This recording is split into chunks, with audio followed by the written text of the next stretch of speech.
والمحمد وآل محمد صلوات اللهم صل على محمد وآل محمد.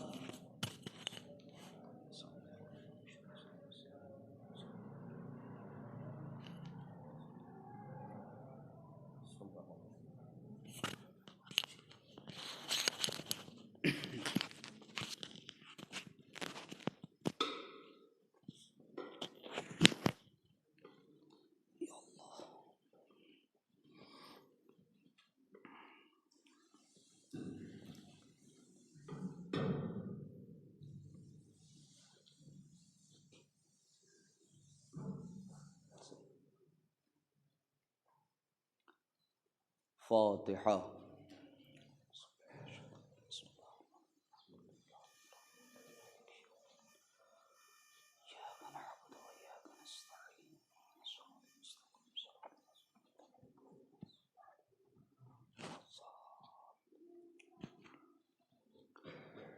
لا حول ولا قوة إلا بالله العلي العظيم. أعوذ بالله من الشيطان اللعين الرجيم. بسم الله الرحمن الرحيم. الحمد لله الذي نور قلوبنا ببلاء الحسين وأخيه وجده وأبيه وأمه وبنيه وشيعته ومواليه وأجلى عيوننا بالبكاء في عزائه ومصيبته وجعل هاتين الموهبتين وسيلة لنا في نيل قربته وتحصيل رحمته. وحمد من تم عليه نعمته وصرف عن نقمته. ثم الصلاة والسلام على شرف الأنبياء والمرسلين سید النبیین مولانا مولا الثقلین جد الحسن والحسین ابی القاسم محمد. اللهم صل على محمد وآلہ الطیبین الطاہرین المعصومین المظلومین الذين أذهب الله عنهم الرجس وطهرهم تطهيرا. اللهم صل على محمد ولعنة الله على أعدائهم أجمعين من يومنا هذا إلى قيام يوم الدين. أما بعد فقد قال الله تعالى وتبارك في القرآن الحكيم وهو أصدق الصادقين وقوله الحق. بسم الله الرحمن الرحيم. إنما وليكم الله ورسوله والذين آمنوا الذين يقيمون الصلاة ويؤتون الزكاة وهم راكعون. صلوات. اللهم صل على محمد. عظمت اہل بیت، سلامتی امام و ظہور امام. شب جمعہ ہے، دعاؤں کی مقبولیت، عبادتوں کی قبول ہونے اور اپنے مرحومین کی بخشش کے لیے بلند ترین صلوات عرض کر دے. محمد صلی علی محمد.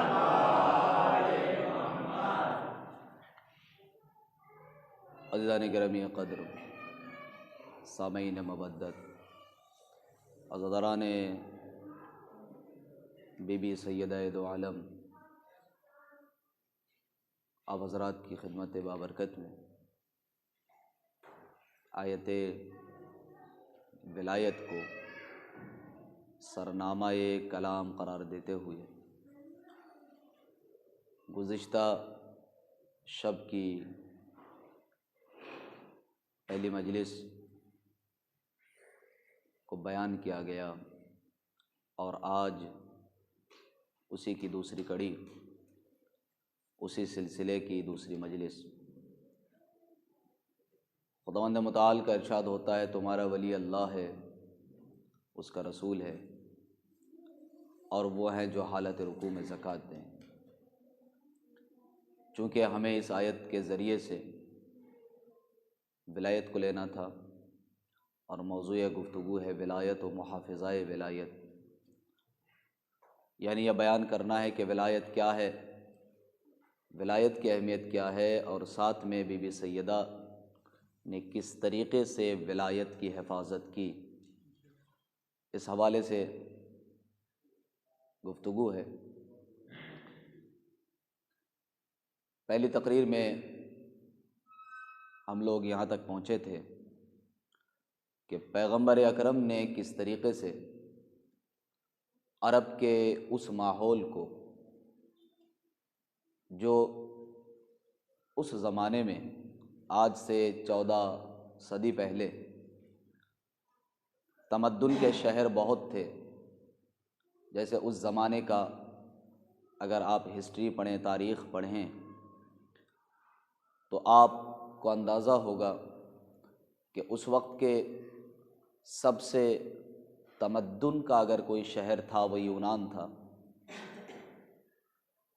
جب اس زمانے میں اخلاق کی بلندی، علم کی بلندی اور ساتھ میں تمدن اور رہن سہن کی عروج پایا جاتا تھا، اس کے باوجود اللہ نے اپنے حبیب پاک کو وہاں بھیجا جو دنیا کا سب سے پسترین علاقہ ہے۔ کسی بھی اعتبار سے وہ علاقہ ایسا نہیں تھا کہ جس کے حساب سے یہ کہا جائے کہ کم از کم یہ خوبی تو یہاں پائی جاتی ہے۔ سب سے پست، سب سے گھٹیا، سب سے نیچ، ہر اعتبار سے ایسے خطے میں سب سے محبوب ترین رسول کو، جو سب سے محبوب ہے پروردگار عالم کو، اس حبیب پاک کو اس خطے میں بھیجا، اور آپ تشریف لے آئے، اور لانے کے بعد اس سماج کو معراج کرانے لگے، عروج پہ لے جانے لگے، ترقی ہونے لگی، اور اس کا سہارا آپ نے لیا علم کو۔ یہاں تک بات پہنچی تھی، علم، اس کے سہارے سے اس سماج کو آگے بڑھایا۔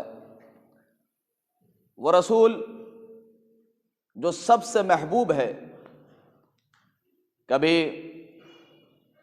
آپ نے یہ غور کیا کہ اکثر انبیاء کے بارے میں یہ کیوں ملتا ہے کہ اکثر نبیوں نے اس مشغلے کو اپنایا جس مشغلے کو اس زمانے میں عام آدمی یا ہماری سوچ اور فکر کے مطابق نعوذ باللہ سب سے پسترین آدمی کرتا ہے؟ وہ کام اللہ نے اپنے پیغمبروں سے کیوں لیا؟ یعنی آپ کے ذہنوں کو قریب لانے کے لیے میں یہ کہوں کہ وہ کام جسے ہم کہتے ہیں کہ بکریاں چرانا، بھیڑیں چرانا، یہ کام اس زمانے میں ہم کسی اپنے مقدس عالم سے بھی لینا پسند نہیں کرتے کہ ہم یہ کہیں کسی عالم کے ہاتھ میں اپنی بکری اگر ہمارے گھر میں موجود ہو، جو دیہاتوں میں عموماً ہوتی ہے، کیا ایسا ممکن ہے کہ ہم میں سے کوئی فرد اٹھا کے کسی بکری کو کسی عالم کے ہاتھ دے اور یہ کہے جائیے اس بکری کو جنگل سے چرا کے لے آئیے، گھاس کھلا کے لے آئیے؟ وہ بھی توہین سمجھے گا ہم بھی توہین سمجھیں گے، سماج بھی طعنہ و طنز کرے گا، سب و شتم کرے گا۔ کیوں؟ اس لیے کہ سماج میں یہ کام اچھا نہیں سمجھا جاتا۔ لیکن کبھی آپ نے غور کیا ہے کہ اللہ نے یہی کام اپنے رسولوں سے کیوں لیا؟ توجہ چاہتا ہوں، شاید کسی منزل تک ہم پہنچ سکیں۔ اکثر انبیاء کی تاریخ میں یہ ملتا ہے، جیسے حضرت ابراہیم علیہ السلام جو ہمارے پیغمبر کے بعد، ہمارے پیغمبر کو چھوڑ کر تمام انبیاء سے افضل حضرت ابراہیم، جن کا لقب ہے خلیل اللہ، بکریاں چرا رہے ہیں۔ فرشتے نے پوچھا جبرائیل امین نے کہ اے پروردگار، ان کو جو آپ نے خلیل اللہ کا لقب دیا ہے، خلیل اللہ یعنی اللہ کا دوست، یہ کس وجہ سے دیا ہے؟ ان کے اندر کون سی خوبی ہے؟ کیا یہ واقعاً آپ سے اتنی محبت کرتے ہیں کہ آپ نے ان کا لقب خلیل اللہ قرار دیا؟ کیا کیوں؟ تمہیں یقین نہیں ہے؟ اگر یقین نہ ہو تو جاؤ میرے خلیل کا، میرے دوست کا امتحان لو۔ جبرائیل امین آئے، اور آنے کے بعد حضرت ابراہیم اس وقت بکریاں چرا رہے تھے۔ توجہ چاہتا ہوں، دیکھیے جب جبرائیل آئے آپ نے کام کو نہیں روکا۔ جبرائیل اصلی صورت میں نہیں آیا کرتے، بس تاریخ میں 5 ہی مقامات ہیں جو پیغمبر اکرم کے سامنے اصلی صورت میں جبرائیل آئے، ورنہ الگ الگ صورتوں میں آتے تھے۔ جبرائیل آئے، حضرت ابراہیم کے سامنے سلام کیا، حضرت ابراہیم نے سلام کا جواب دیا، اپنے کام میں مصروف ہیں۔ آنے والے نے کہا کہ اے شخص تم کیا کر رہے ہو؟ کہا جو میرا مصروفیت ہے، جو میرا مشغلہ ہے، جو میرا کام ہے۔ کہا اچھا ٹھیک ہے۔ یہ کہہ کے جبرائیل مڑے، اور مڑتے ہوئے یہ کہا سبحان ربی الاعلی۔ بس اتنا سننا تھا کہ حضرت ابراہیم نے اپنا کام چھوڑا، جبرائیل کی طرف متوجہ ہوئے، اور متوجہ ہونے کے بعد کہا کہ اے شخص تو کون ہے؟ کہا کیوں؟ کہ اس لیے کہ تو نے میرے خدا کا ذکر کیا ہے۔ کہا اچھا تو کیا ہوا؟ کہ ایک دفعہ اور ذکر کر دے میرے خدا کا۔ کہ پھر کیا کرو گے؟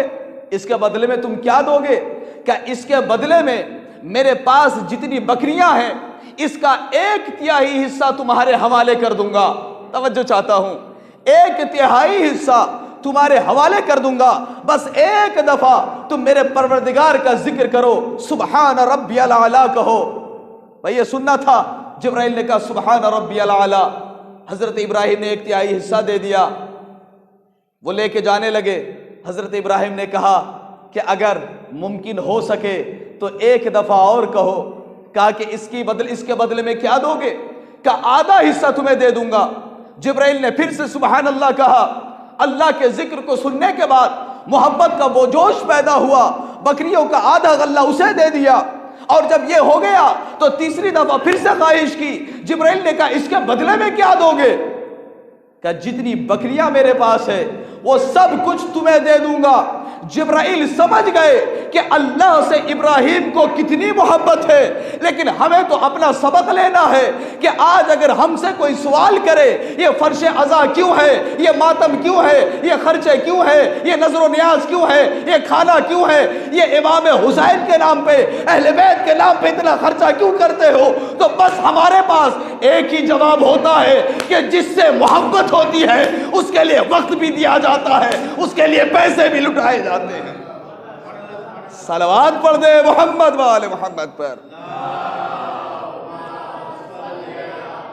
محمد وآل محمد۔ دیکھیے صلوات پڑھنے میں کبھی بھی بخل نہ کیجئے گا، اس لیے کہ روایت میں ہے سب سے بڑا بخیل آدمی وہ ہے جو صلوات پڑھنے میں بخل کرے۔ اور ایک واقعہ آپ کے سامنے ذکر کر دوں اس صلوات کی برکت میں۔ ایک دن اللہ کے رسول نے دیکھا ایک شہد کی مکھی کو، قریب بلایا، ادھر آؤ۔ شہد کی مکھی آ کے رسول کے ہاتھ پہ بیٹھی۔ آپ کو معلوم ہے مکھی 2 قسم کی ہے، ایک جو گندی نالیوں میں بیٹھتی ہے اور دوسرا پاکیزہ مقام پہ بیٹھتی ہے۔ یہ مکھی جو پاکیزہ مقام پہ بیٹھا کرتی ہے، شہد کی مکھی کو بلایا، آ گئی، رسول کے دستے مبارک پہ بیٹھی۔ کتنی اچھی تھی کہ رسول نے بلایا، جانور ہوتے ہوئے بھاگ کے آ گئے۔ وہ کیسے تھے کہ رسول بلاتے تھے وہ پہاڑیوں پہ بھاگتے تھے۔ آئے اور آ کے بیٹھ گئی، ایک سوال کیا کہ اے شہد کی مکھی، تجھ سے اللہ کا رسول ایک سوال کرنا چاہتا ہے۔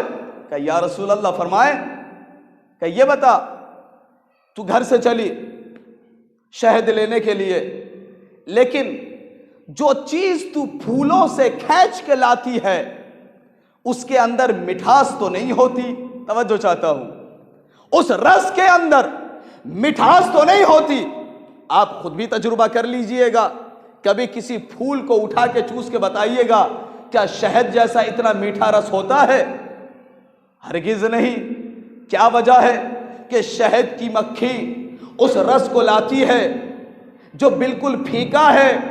وہی سوال رسول نے کیا کہ یہ بتا، تو جا کے پھولوں سے عرق کو لیتی ہے، رس کو لیتی ہے، اور جب پلٹتی ہے تو یہ رس شہد میں تبدیل ہو جاتا ہے۔ توجہ چاہتا ہوں، یہ رس شہد میں تبدیل ہو جاتا ہے۔ کون سا ایسا کام کرتی ہے کہ یہ پھیکا رس شہد میں تبدیل ہو جاتا ہے؟ اس نے کہا یا رسول اللہ مجھے تو نہیں معلوم، کوئی خاص عمل تو نہیں کرتی؟ کہا نہیں، ذرا سوچ تو صحیح، کوئی تو کام کرتی ہوگی، کوئی تو عمل کرتی ہوگی۔ کہا اے اللہ کے رسول، بس ایک کام کرتی ہوں، جب گھر سے نکلتی ہوں تو آپ کے آل پر اور آپ کے اوپر صلوات پڑھتی ہوں، اور جب رس لے کے پلٹتی ہوں تو آپ کے دشمنوں پہ لعنت پڑھتی ہوں۔ جاتے ہوئے صلوات، آتے ہوئے آپ کے دشمنوں پہ لعنت پڑھتی ہوں، اس کے علاوہ میرا کوئی کام نہیں ہوتا۔ اللہ کے رسول نے فرمایا خدا کی قسم، اس کام میں اللہ نے وہ تاثیر دی ہے کہ پھیکے رس کو میٹھے شہد میں تبدیل کر دیتا ہے۔ بس آپ سے یہی پیغام ہے کہ جب چند دفعہ شہد کی مکھی کی صلوات کی وجہ سے پھیکا رس میٹھے میں تبدیل ہو سکتا ہے، تو ایک مجلس کے اندر ہم نہ جانے کتنی دفعہ صلوات پڑھ دیتے ہیں کہ ان صلوات کی برکت سے آپس کی تلخیاں اور آپس کی دشمنیاں کیا محبت میں تبدیل نہیں ہو سکتی؟ صلوات پڑھ دے محمد وآل محمد پر۔ محمد یہ صلوات کی برکت ہے۔ جہاں ایک طرف صلوات ہے وہاں ایک طرف دشمن اہل بیت پر لعنت ہے۔ یہ کام کس نے کیا؟ حضرت ابراہیم نے۔ بکریاں چرا رہے ہیں، میں کہیں اور لے کے جانا چاہ رہا تھا، کیا ہے؟ آپ ساتھ رہیے گا، کئی مثالیں آ گئی تو مثالوں میں الجھ نہ جائیے گا۔ جیسے ایک دفعہ میرے ساتھ ہوا، پوری مجلس ہو گئی، مثال اس میں گدھے کی آ گئی، مجلس ختم ہو گئی، اور مجلس کے بعد پوچھنے والے نے پوچھا مولانا اس گدھے کا کیا ہوا؟ میں نے کہا کون سے گدھے کا؟ کہا وہ جو مجلس میں آپ پڑھ رہے تھے۔ میں نے کہا بھائی میں نے تو مثال دیا، آپ گدھے پہ ہی رکے رہے۔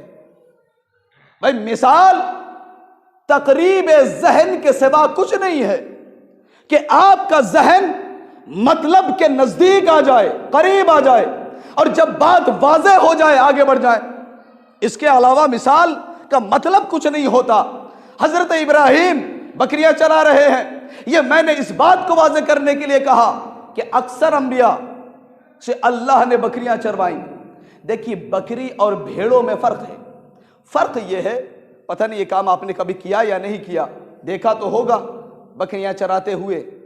بکری اور بھیڑ میں ایک فرق ہے، اور فرق یہ ہے کہ بھیڑ کو جب چھوڑ دیا جائے، ابھی ایک کسی مغربی علاقے کی بات تھی، وہاں کی ایک خبر آئی تھی، بڑی ہیڈنگ تھی اخبار کے اوپر کہ اتنے بھیڑوں نے خودکشی کی ہے، سوسائڈ کیا ہے، یعنی خود ہی جان دے دی ہے۔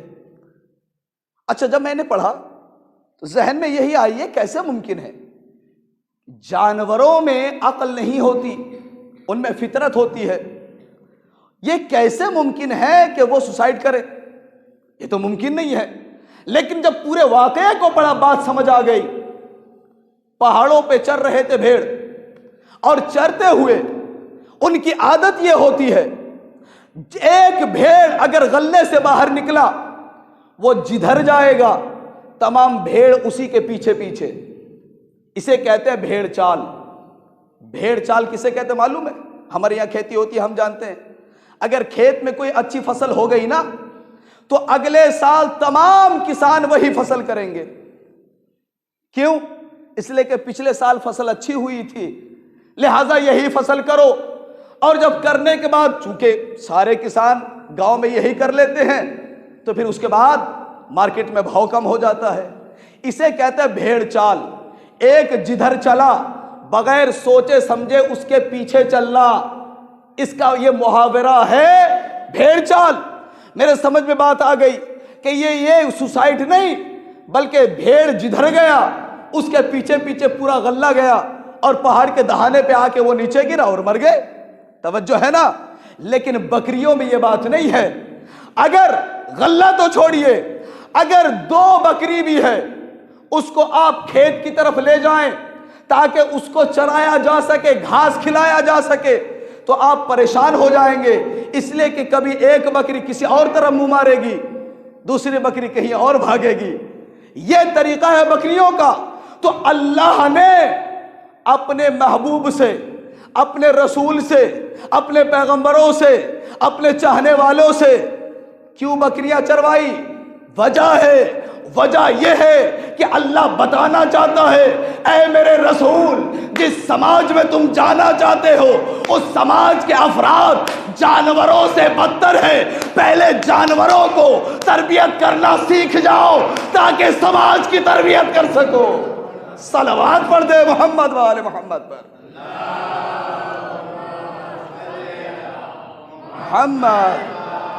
محمد، یہ ریزن ہے کہ اللہ نے اپنے پیغمبر سے یہ کام لیا اور سماج میں آئے۔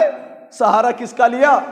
علم کا سہارا لیا، اور علم کے سہارا ایسا لیا کہ پیغمبر مسجد میں داخل ہوئے، 2 گروہ بیٹھے ہیں۔ ایک گروہ عبادت میں مصروف ہے، کوئی رکوع کرتا ہے، کوئی سجدہ کرتا ہے، کوئی ذکر کرتا ہے، کوئی تسبیح پڑھتا ہے، کوئی نماز میں مصروف ہے۔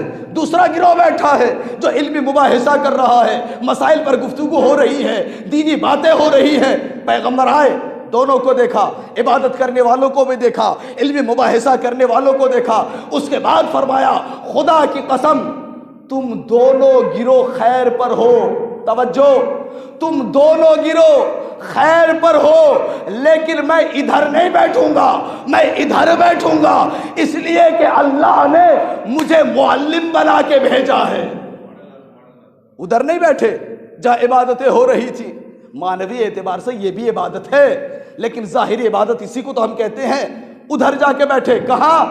جہاں علمی مباحثے ہو رہے ہوں، اور علم کو اتنا آگے بڑھایا کہ یہ بھی ارشاد فرمایا، انا مدینۃ العلم وعلی بابها، میں شہر علم ہوں اور علی اس کا دروازہ ہے۔ توجہ، ایک لمحے کے لیے بھی جدا نہ ہوئیے گا تاکہ سیکنڈز باقی رہے، رابطہ برقرار رہے اور آپ ساتھ رہے یہاں تک کہ گفتگو تمام ہو جائے۔ انا مدینۃ العلم وعلی بابها، مجھے جانا ہے سیدہ تک، لہٰذا میں نے بتایا ان ماحول کو، ان باتوں کو سمجھے تاکہ عظمت سیدہ کا ادراک ہو سکے۔ وہ کہ جس کے بارے میں قرآن کہتا ہے، وما ادراک ما لیلۃ القدر، تم لیلۃ القدر یعنی بی بی سیدہ کا کیا درک کر سکتے ہو، کیا ادراک کر سکتے ہو؟ کبھی نہیں کر سکتے۔ ممکن ہے؟ ممکن نہیں ہے۔ تو جب قرآن نے کہہ دیا کہ تم شہزادی کو سمجھ ہی نہیں سکتے تو کیوں اتنی محنت ہے، کیوں اتنی تقریریں ہیں، کیوں اتنی مجلسیں ہیں؟ اگر درک نہیں کر سکتے تو ان تقریر کا کیا مطلب ہے؟ اور وہ یہ ہے کہ یہ وہ سمندر ہے۔ اگر کہا جائے کہ سمندر کو، آپ سے یہ سوال ہو کہ سمندر کو آپ ایک کوزے میں یا ایک سوئی میں سما دے، سوئی کے ناقے میں، کیا یہ ممکن ہے؟ نہیں، ممکن نہیں ہے۔ آپ سمندر کو سوئی کے ناقے میں